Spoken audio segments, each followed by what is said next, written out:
ಜನಸೇವಾ Kannada TV news.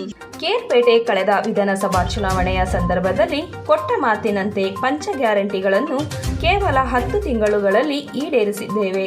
ಹಾಗಾಗಿ ನಮ್ಮ ಗ್ಯಾರಂಟಿ ಯೋಜನೆಗಳನ್ನು ಗಮನದಲ್ಲಿಟ್ಟುಕೊಂಡು ಕಾಂಗ್ರೆಸ್ ಪಕ್ಷದ ಅಭ್ಯರ್ಥಿ ಸ್ಟಾರ್ ಚಂದ್ರು ಅವರನ್ನು ಗೆಲ್ಲಿಸುವ ಮೂಲಕ ಶಕ್ತಿ ತುಂಬಬೇಕು ಎಂದು ಮುಖ್ಯಮಂತ್ರಿ ಸಿದ್ದರಾಮಯ್ಯನವರು ಮನವಿ ಮಾಡಿದರು.